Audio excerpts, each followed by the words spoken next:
Welcome to the Polygamer podcast, where gaming is for everyone. Join us as we expand the boundaries of the gaming community.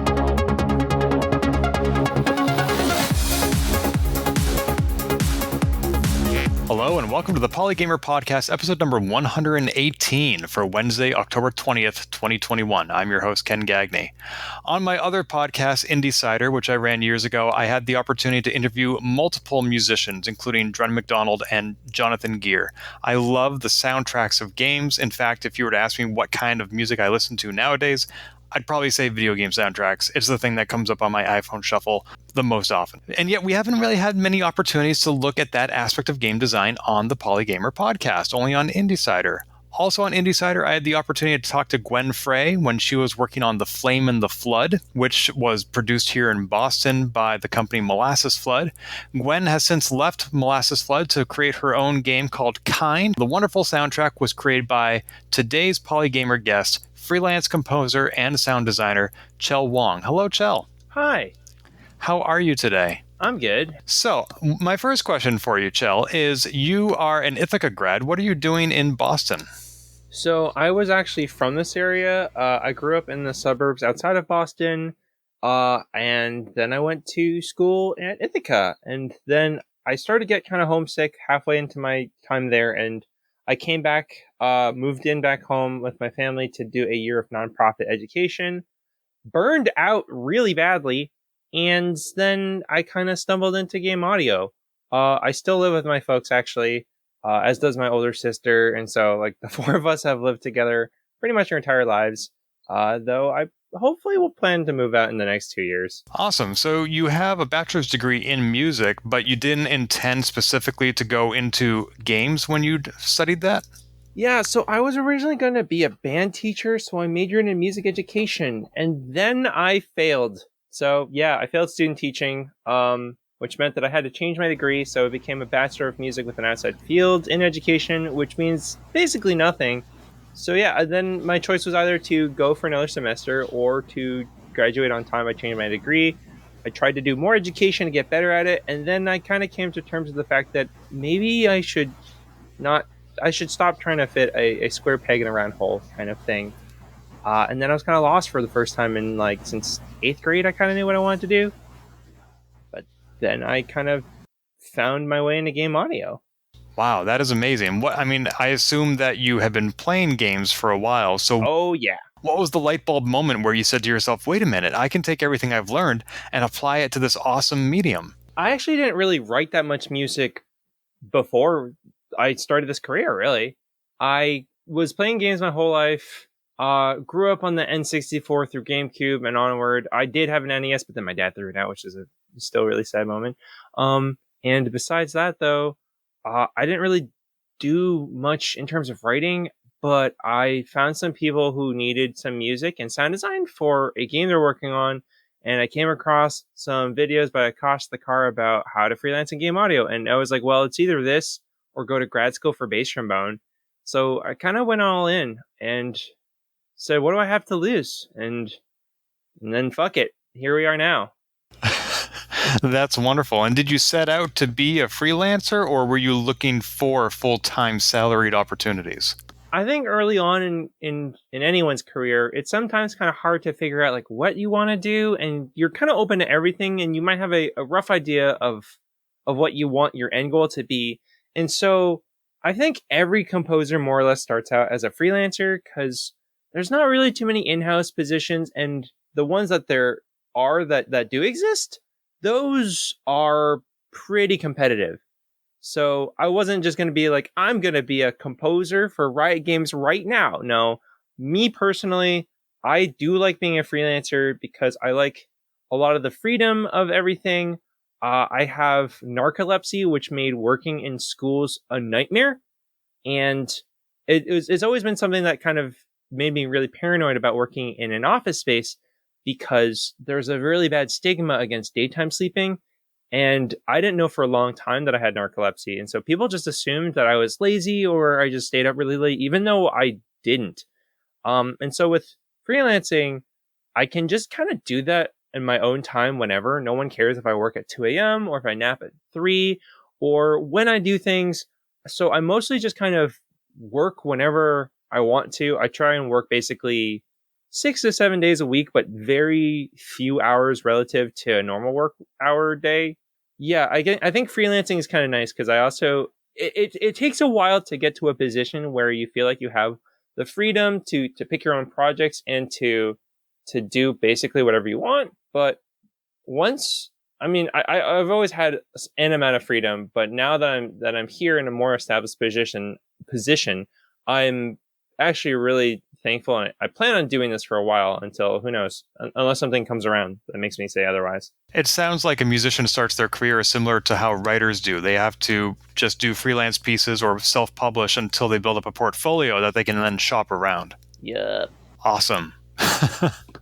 But it gives you that freedom, and especially, even with those of us who are working fully remotely, especially during the pandemic, generally you're still working Monday through Friday, 9 to 5. There's not always a lot of flexibility there, and you get to choose your own hours. Do they still add up to like 40 hours a week? I think in general, I don't work 40 hours a week.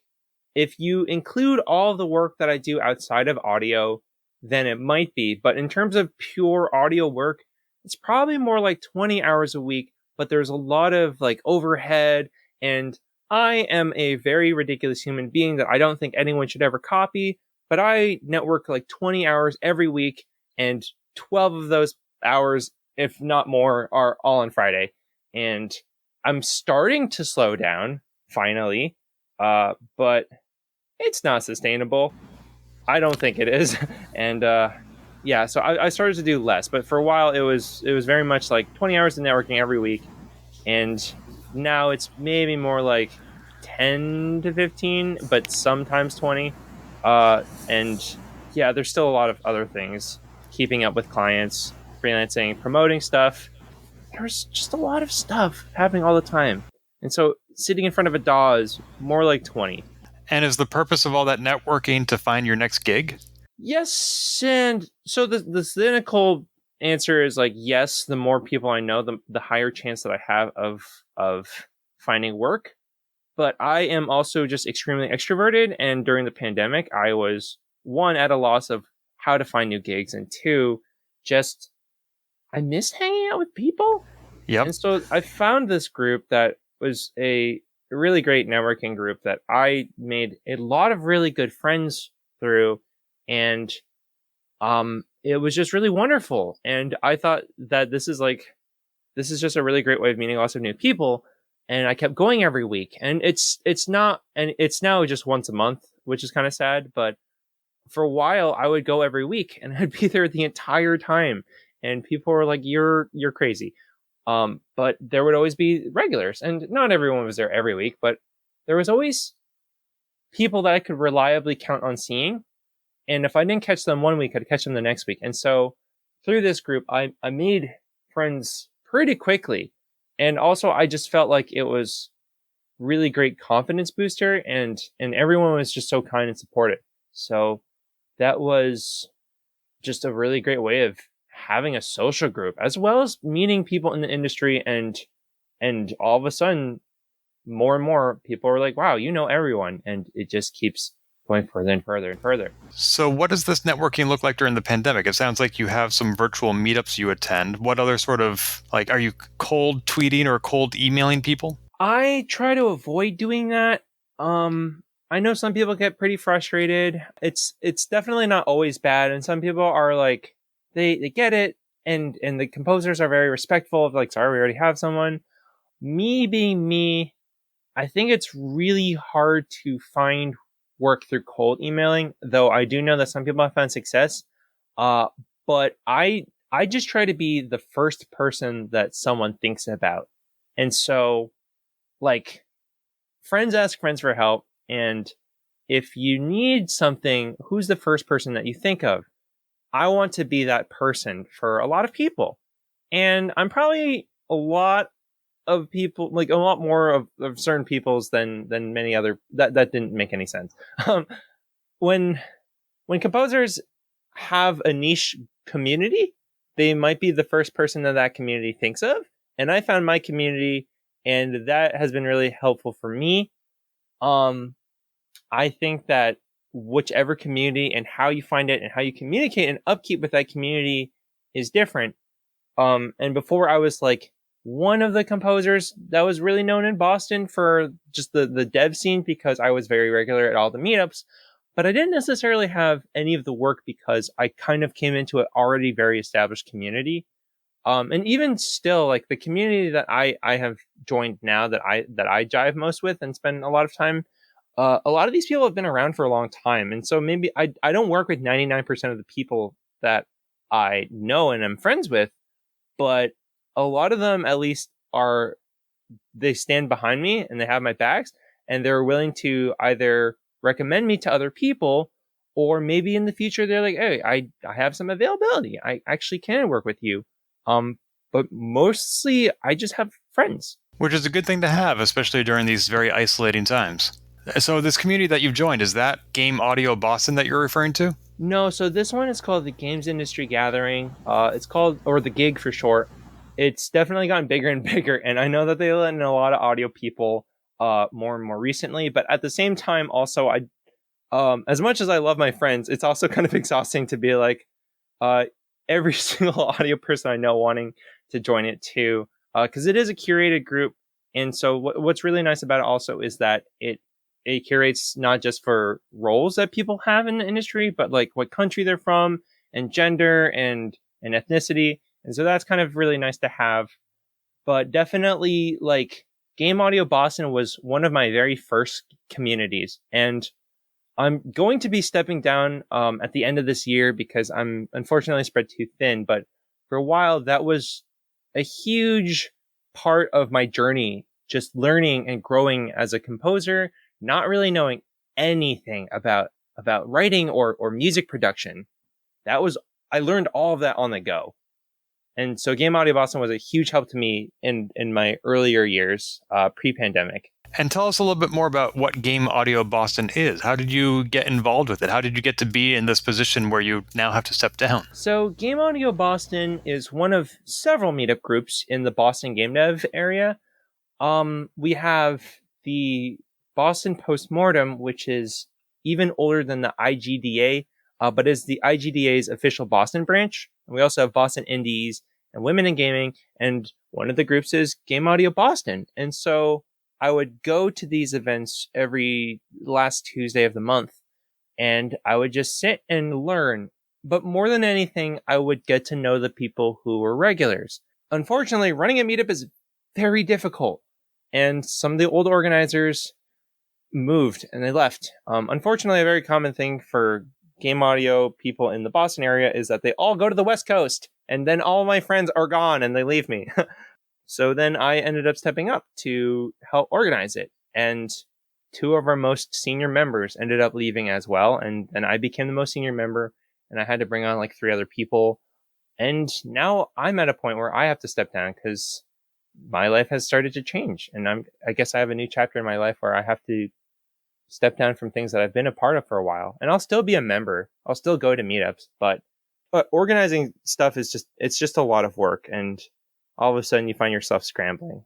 I feel like I'm not doing enough for my community, and so someone else should take over. I think attrition and burnout are very common, especially in volunteer organizations. I've been there myself. For you personally, what does it mean to not have enough time? Like, how do you know when you get to the point where it's best for you to step down?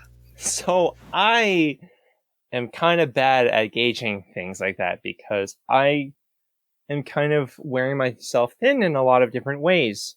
There's an infinite number of things one can want to do, and there's only so much you can actually do in your own lifetime. There's only so much that you can do in a week, in a day, and where you prioritize your time is important, but it is impossible to prioritize everything. And though I have a lot of friends, there's definitely people that I spend more time with regularly, and I try and keep in touch with other people, but I certainly can't keep in touch with everyone all the time. That's just impossible. And so between my work, between spending time with my partner and my family, and it's just a lot of being pulled apart in different ways. And so at some point something has to give, And I find that that Game Audio Boston was one of those things that, as much as I loved and I've been a part of for a good number of years, I would always find myself scrambling to be able to actually do what I needed to do for that group. And I'm like, I don't think I can keep up with this anymore. That doesn't mean that I can't do it anymore in a sense. Like, I'm going to step down, but like, I also run a charity album every year. And 2020's was 18 submissions. And 2021 tripled in size to 54 submissions. Wow. And I can't do that alone anymore. I used to, but more things are happening in my life. And just the sheer size of participation, it's just bigger. And so when something like that happens, I have to bring on more people, and then I have to get more help, and I have to give up some ownership of things. Something that I know that indie devs sometimes have a hard time doing because it's like their baby. But the more people you bring on, the more kind of creative ownership you have to give to them. And so I hopefully can get other people to help take on some of the workload and own it with me. I think it's great that you're delegating like that and giving them the opportunity to create something new. I know a lot of organizations, they already have a mission and a direction. They're just looking for people with hands to help execute. And that can be really boring for the people who are volunteering because they have their own ideas and they don't get to input them. One of the things you've made time to do with your life is also you've been sharing free career advice on email and on YouTube. You're establishing yourself as an expert, but you're also giving away a lot of content for free. So what is the strategy there? One, it's hard. It's stupid hard. It is stupid fucking hard to break into this industry. And it is really easy to find yourself flailing around not knowing anything. I definitely was in a position where I didn't know anything. And I learned it all on the go. I partially want to help pay things forward. I want to help teach other people the things that I've learned. And I learned from a lot of really great people too. And some things I learned on my own, and some things I learned, but they don't quite work for me. And it's just a matter of a different way of teaching people, I suppose.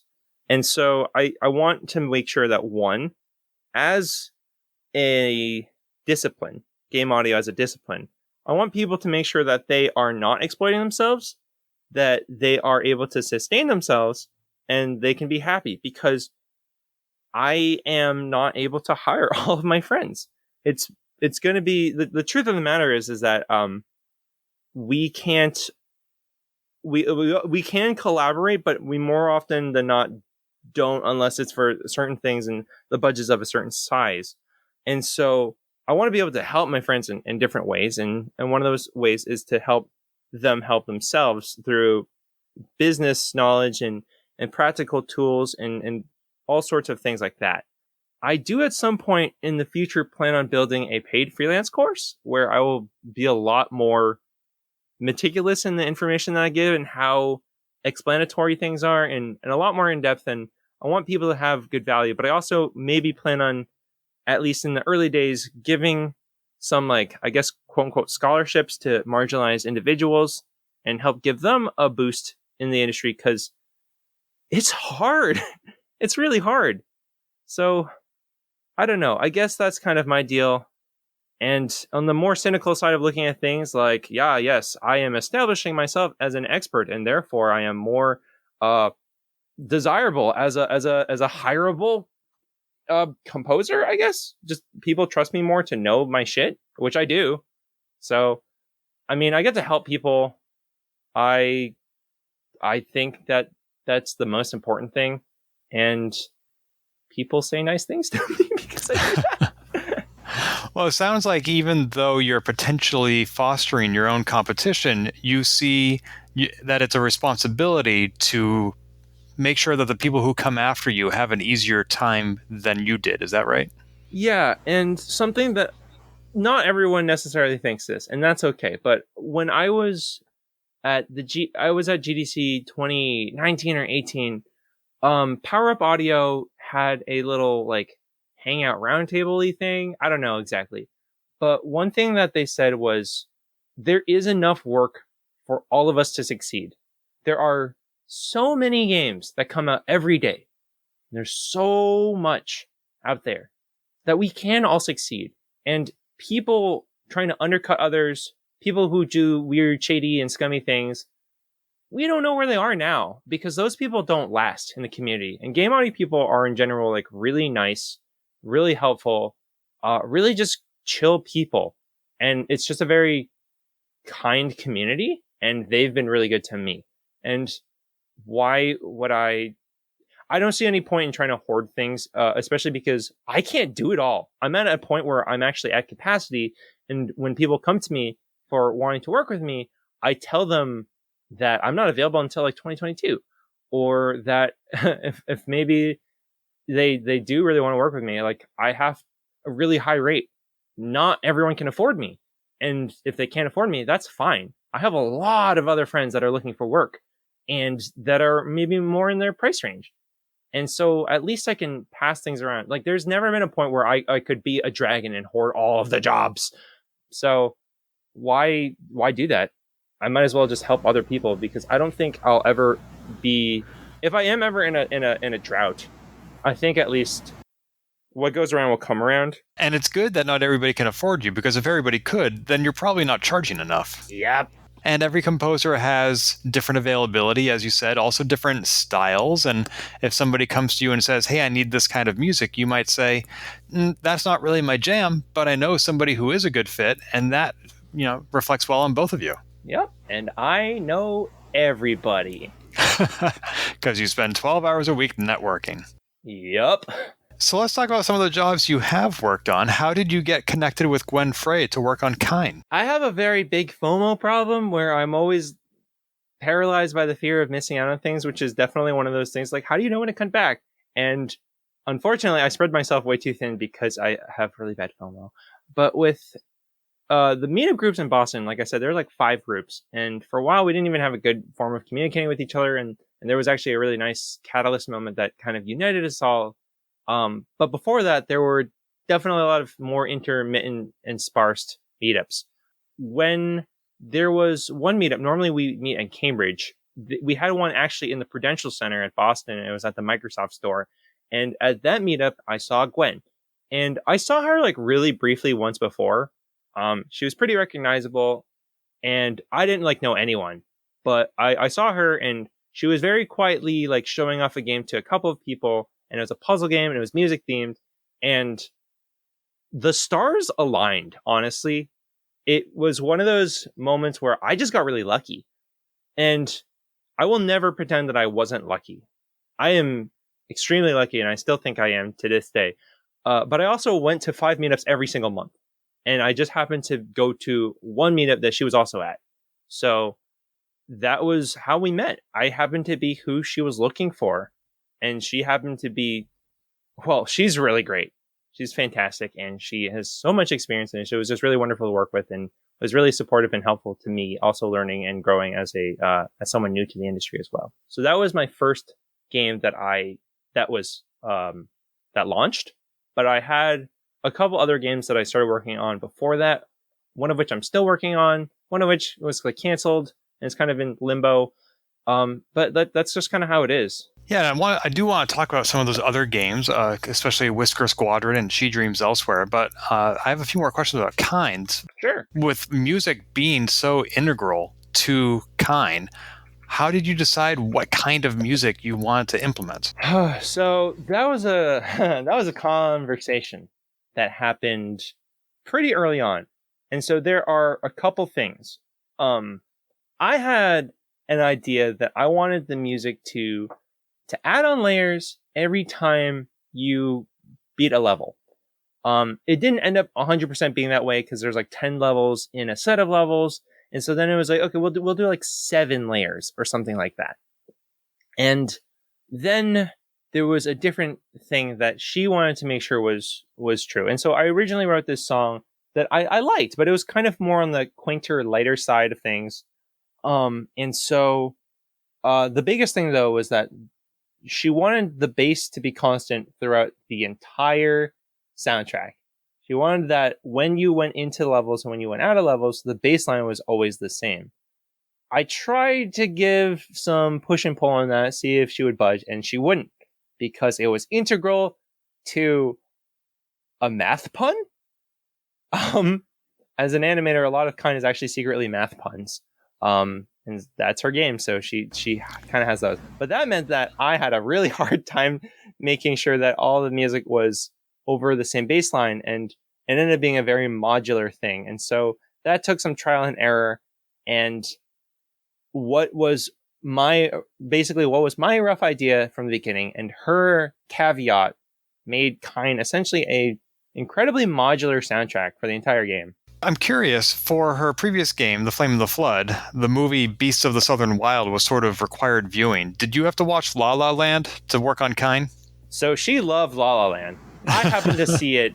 I didn't watch it for her, but I did see the movie just as a regular viewer. I won't pretend that the La La Land soundtrack was definitely like a big factor in me. Like, okay, what do I do? I definitely had moments of what do I do? And the game is very influenced by that film. And so one thing that I did is that turns out a lot of the soundtrack has the same bass line, and well, it has the same chord changes. And so I took the bass line from those chord changes and I kind of worked with that. At some points I did kind of mess around with the chords here and there, but I used those chord changes from Another Day of Sun. And I also wanted to make sure that I really kept and landed this gig, and that I was like able to like meet her expectations. And I was like, oh god, this is a really big gig. And I definitely went, I used the chord changes from La La Land's music, but it's like legal stealing. People say, good composers borrow, great composers steal. So yeah. Yeah, when you borrow, you just are lifting it wholesale. But I guess what the saying means is when you steal it, you're making it your own. You're building on top of it, which is what Kine is all about, is layering on top of existing works, right? Yep. So with Kine having those layers, and also, as you described it in one of your commentaries, being one mega modular song, was that easier or harder than just writing multiple distinct songs? Oh my god, it was so much harder. It was so much harder. I'll never do it again. I will never write a soundtrack quite like that. The biggest thing is, one, the loop had to be relatively short because there was only so much material that I had. Two, every layer had to have a certain amount of activity every time. Every layer had to have an amount of activity so that when it came in, it was noticeable. Or at least it was perceivable even in a subtle way. With that, also over the fact that it was the entire baseline was the same, that was really hard. And at some point I started to run out of ideas. I think for me, the first 3 songs I wrote are pretty great. And then the 4th song was like, what do I do? Because it was at a point where I ran out of ideas, but before I hit a point of ingenuity of like solving my problems through weird ways, it was hard. So I will never do that again. I still do an amount of layering. I did a different game that had an amount of modularity, but it was more fixed and it was a much smaller game. That was mini matches.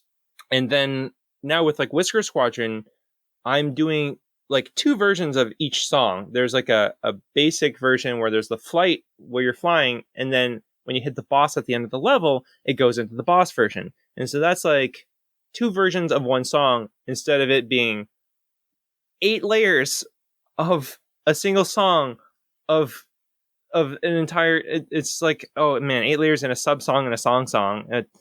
I'll never do it again. But are you glad you did it? Yes, I am very glad I did it. I definitely have critiques to myself about things that I wish I could have done better. Things that I definitely think, as a player, one person, like, honestly, I think that the loop is too short and that it's really easy to feel like you're losing your mind in this game. And that is a criticism that I have for myself, and I'm allowed to do that. But I also won't pretend that what I did was hard, and I think it was really cool. And I think it was very important to the game and in the presentation of it. And I don't think someone else might have done it. It would have been very different, but probably a lot of other people might not have. So I'm really happy and proud of what I've worked on in that. Have you ever worked on a game where you said, there's nothing I could have done better? That was the best I could have done. It's perfect. No, because that is, I think as a creative person, there will always be, if anything, we're more hypercritical of ourselves than everyone else is. And there's kind of like this sort of strive for this fake perfection. I won't pretend that I'm trying to be perfect, but I am trying to be better. I'm always trying to improve, and I'm always trying to do things better. I'm always learning and doing new things and trying out new stuff. And so there's always something that can be better, because perfect doesn't exist. As long as you don't let it get yourself down, I definitely am. I am always proud of the work that I do, even if I am very critical of some of the things that I've done. And also, just as a practical person, I have deadlines and I have bills to pay and I have all sorts of stuff that needs to get done. And so also as a professional, part of it is being able to compromise the perfection and the quality of everything, because like there is a good enough. And like, even I won't say that I'm phoning it in ever, but there are times where I'm like, I don't have a spark of inspiration where a song just comes to me and I write it all down. I have had those and they're great. But there are other times that I sit at the computer, I'm like, I have to brute force this fucker and get the song done and then move on to a new idea. Otherwise, I will be trapped in this forever and I will feel myself stuck in a rut and it will suck. And so sometimes those songs are like songs that sometimes those songs are other people's favorites, and sometimes those songs are like songs that people hear more often than some of my more favorite ones. But that's just the life of it. And every time it's just a matter of like, well, you got to move forward, you got to keep going, and you got to finish your contract so that you can take on new work, because we wish we could do things forever and make it perfect, but fuck that. I have bills. I think if you were given infinite resources, you would just never finish any projects because you'd always be improving them. Yeah. That's the trap of like so many indie devs that are like, I have a dream game and I'm going to make MMO Dark Souls by myself. And you just get stuck doing things forever. And then at some point you're like, well, reality is catching up to me and I have to pay my bills. And how do I pay my bills?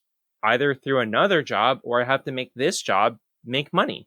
And so I think also as a freelancer composer, you just have to be okay with like, I have to be done.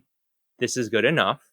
And it was definitely really easy for Kine to be like, oh, but I could always tinker. And at some point, Gwen got really busy and she was mostly making this game largely on her own, but also at some point managed to get funding and hire contractors and had to do all this porting and talk to localization or whatever. And she launched that game on 4 platforms at the same time, which is ridiculous. And then Stadia was 1 month later, and then Switch was a year later, or sorry, Steam was a year later. And so at some point I had to just be, I am done. This is done. I have to let it go and look for new things. And during my entire time working on that game for like 2 years, I was constantly looking for more work, but nobody knew me. So even the people that did know me didn't have any work for me. And you just got to keep hustling and bustling. And at some point, though, the practicality of things, like now, I cannot have that sort of like that golden moment of like, oh, this is my first big project and blah, blah, blah. And I got to make it perfect. No, I have things that I need to get done. And I have 3 games that I'm working on right now. And I'm just about to wrap up one thing. And I have a new thing that I need to get going. And I need to make sure that the client is happy. So, yeah. That's awesome. It's great that you have so much work. And I see some upcoming work of yours that I'm very excited about, especially Whisker Squadron. I missed the opportunity to back it on Kickstarter, but I totally would have had I known, because it looks like a spiritual successor to Star Fox, the original Star Fox. So what can you tell me about Whisker Squadron? Whisker Squadron is made by Flipfly. They made Race the Sun like over about 10 years ago. That game has been sitting in my Steam library since I was in high school. And I just happened to get connected with Aaron over Twitter, I think. And we just got to know each other kind of over time through, just through the internet, more or less. And they are making a game that Whisker Squadron, the shortest explanation I can give is roguelike Star Fox. And there's a lot of different things. I can't go into too much detail. And honestly, there's certain things just gameplay wise that they're constantly tinkering and changing things with that I can't really necessarily explain. But a lot of the levels have an amount of procedural generation, and it has a system similar to Slay the Spire, or I think maybe FTL, not that I've played it, where you have like a kind of different directions you can go to, and you'll get different choices. And maybe you can get some upgrades, or maybe you fly through this level, or maybe you have to go through a special zone where you're not sure what's going to happen in that. And so that's kind of what's going on. And I'm doing music for it and additional sound design, which I'm still figuring out how to make the cats sound like they're talking. So what would you say are, other than getting the cats to talk, you had some significant challenges with Kine that you just outlined. What challenges are you encountering with Whisker Squadron? How is this game making you go outside your comfort zone? Whisker Squadron has mostly the cats talking is probably the hardest thing, and I haven't touched it, and I'm planning on futzing about with it in the next 2 months. But basically, I'm actually really happy with the music that I'm writing, because they weren't entirely sure about what kind of music they wanted, and I wasn't sure what kind of music I wanted to write for it. And we kind of like had a rough idea, and I wrote a theme for it, and they're really happy with it. And now I'm just writing song after song after song, and I have to write a second version of each song. I mean, at some point, I'm kind of like, oh man, I'm like, what kind of ideas do I have, and how do I make this all sound like it's from the same game? Because each game I work on sounds drastically different from the one before it. I guess the hardest part would be like when I do start tackling the voice sound design, it's going to be something that I've never done before. I did mess around with it, and I posted a clip on Twitter, but I don't think that's the final product, and so we are going to futz about with that. Yeah, honestly, I've been really, really, really happy working on that game. It's just been such a pleasure. And the Flipfly team, they're so wonderful. And when you say we are going to futz about it, what sort of collaboration exists between the composer and the designer? Like, do they just give you some guidelines and then you work within those, and then you pop up a month later and say, I'm done, here's the soundtrack? I am very communicative with people, and so I tend to be like, here's a rough draft. Do you like it? Here's a more developed version. Here's a version with better instruments. Here's the quote-unquote final version. Just kidding. Here is final version 1.01. Just kidding. Here's final, and so on and so forth. And so I'm like really active, and I talk to the team a lot. That's definitely not the case for everyone. For the sound design, well, definitely for a lot of things, because I'm not doing the implementation. It's always the programmer that does. And so I have to leave maybe too verbose of notes that are like, here's what I want and how I want it to work and blah, blah, blah. And if that's possible, and if it's not, then I guess what about this? And it's usually just a little bit more wordier than it should be. With the sound design, I had an idea of having a bunch of cat meows chopped up and having an LFO to change the pitch up and down as they talked, and having those randomly sequenced. And that is a conversation that I will have to be much, much more back and forth with, because that's going to take a lot of iteration. What is an LFO? An LFO is a low frequency oscillator, which basically just means that if you have a pitch bend, the pitch bend will make it go higher or lower. And if it's on an oscillator, aka a low frequency oscillator, it will go up and down. That's a really silly demonstration, but it just basically makes things go up and down. And you put the up and down on different things, whether it's a pitch bender, which is what I'm using, or like anything, really. That actually brings up a question: is what sort of tools do you work with when you are making your soundtracks? What's your tech stack look like? So I write usually first in MuseScore. I used to do Finale, but I fucking hate Finale, and I will never go back. What did you hate about it so much? It's just crap, and it's expensive, and why did I pay for it? And how long did you suffer using Finale? Well, I got in like 2012, and then I started writing music professionally, and then at some point, Finale just like kind of broke or something. I don't know. I think something weird happened. And so then I said, fuck it, I'm installing MuseScore for free. And so I write my compositions in that. I export the MIDI. I import the MIDI into Reaper, and then I futz about and clean up the MIDI, and I humanize it a little bit while I put on better instruments and then effects. And then later at some point I start to more seriously mix things And then at the end of all of the songs being done, I put them all, or I put all the individual stems, because when my music is very layered or there's a lot of different variations, I need to make sure that all the stems are roughly the same volume. And then I like master it. And I think now that I'm in a position to be able to do that, I'm going to try and get my music professionally mastered by other people and hopefully get it to sound better than before. You're happy with the tech stack you have now that you've gotten rid of Finale? Yeah, there's always something. I definitely could be better about my optimization for how I use Reaper. I think my MuseScore writing is relatively optimal because I can do things pretty fast and I can get ideas much quicker than I can in a piano roll. Some people are really good at just recording MIDI in the DAW itself with a MIDI controller, like a keyboard. I have no space for a keyboard on my desk, and that's one of those things that I think in the future I definitely want to futz about with to make things sound more human, to be able to have some of that, live performer. But I also suck at piano, so I don't know. It's just a process, and it's come to be like my sound, I guess, over the years that I've been doing this. What instruments did you grow up learning to play? I am a bass trombonist, and I was pretty dang good at it in my prime, to the point where I thought I could pretend that I could be a professional. I don't know. I was good. I don't practice anymore. I never practice, but that's my thing. And I also am pretty good at all the other low brass instruments, but as a band teacher, I had to learn all the brass and the woodwinds and the strings and the percussion and singing and basically everything. That's a lot. Yeah. I never took band. I saw Mr. Holland's Opus and I sang in a glee club. Those are very different experiences from actually what you were trying to do.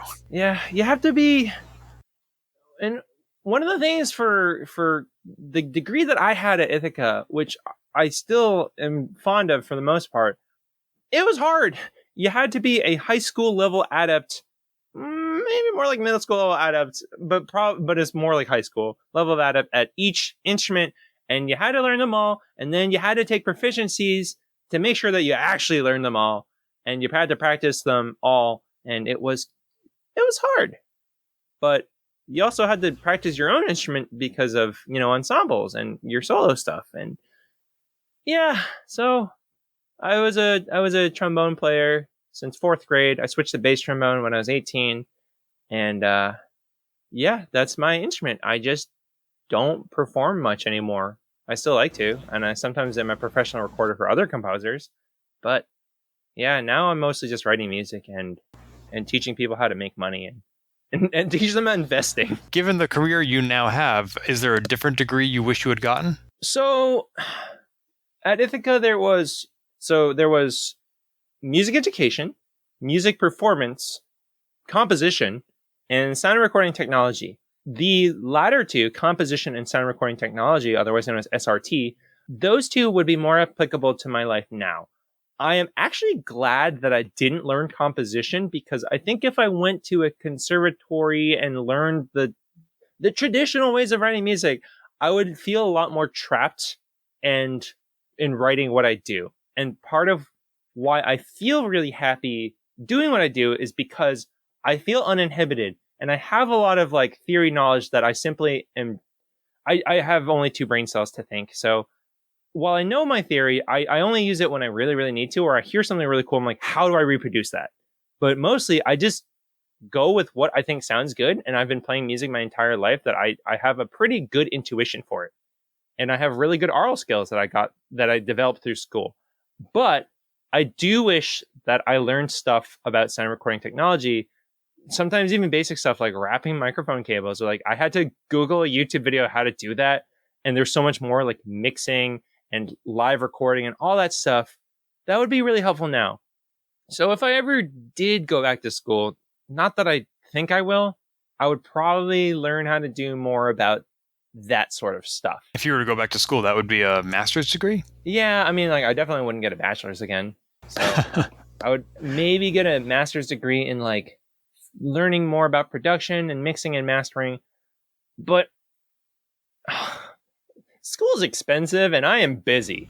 So Those are both very true statements. Yeah, I might just start to outsource some of this stuff because I can afford to at this point now, which is like a really fortunate and lucky thing to be able to say. Because, I mean, I'm going to be honest, like I've had years of grinding and being indie as fuck. And my recording studio is a closet. And I had this whole setup where I trapped myself in my closet and threw a blanket over this weird cage that I stuck my microphone in and was trapped in my chair because I couldn't get out of my chair. And I had to use a controller as my mic, as my mouse and remotely arm and disarm the recording. So I have gone through a lot of weird indie jank. But now I'm starting to be able to be sustainable and outsource stuff like maybe even mixing, but I definitely still do a lot of mixing on my own. But I think I'll start to outsource mastering and a lot of live performance. I can hire my friends to do some saxophone or guitar or whatever. But you wouldn't be hiring them because they're your friends. Who's the first guitarist I know? I know a lot of guitarists. Who do I know that does this? Who do I know that does that? So I get a chance to pay my friends. But they're also good guitarists. That's why they get the job. Oh, yeah. I mean, like, I'm not going to ask someone to do something mediocrely when I can ask a different person who I also know that does it well.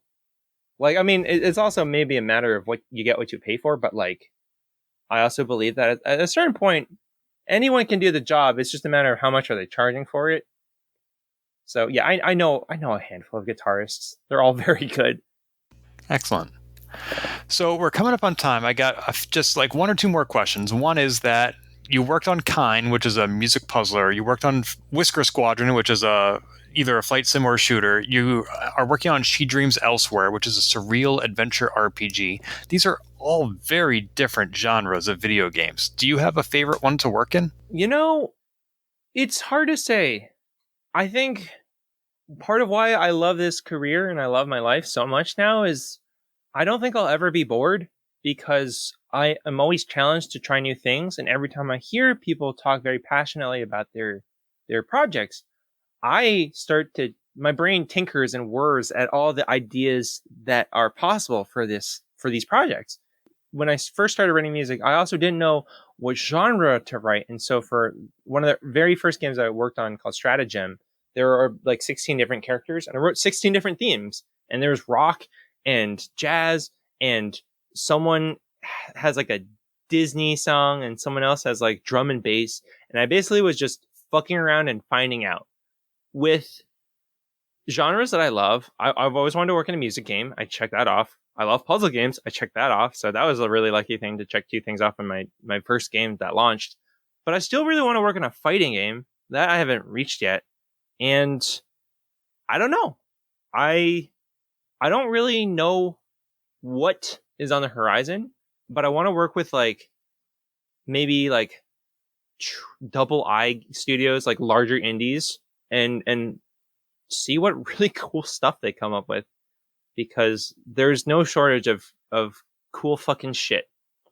And I want to work on those and discover the beauty of it all through it. And hopefully make it even cooler for your contributions. Well, yeah, hopefully. That is awesome. I love your ambitions. I love your talent. I love that you're sharing so much, both within the industry with veterans and with newcomers alike. I just think everything that you're doing is fantastic. And for those who want to follow you and all your work, where can they find you online, Chel? My website is chelwongaudio.com. That's CHELWONG and then audio. I also have a link tree, which is linktr.ee/chelwongaudio.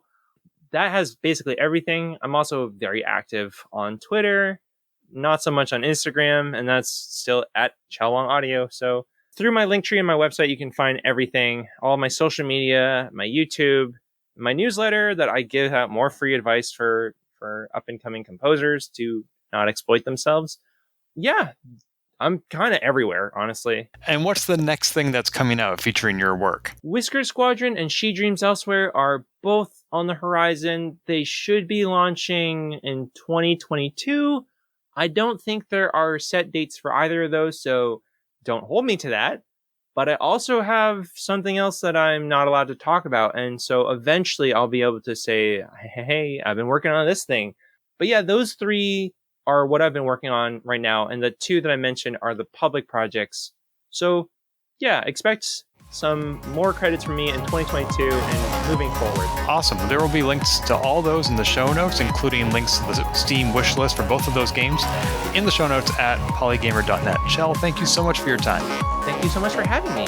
This has been Polygamer, a Gamebits production. Find more episodes, read our blog, or send feedback at polygamer.net.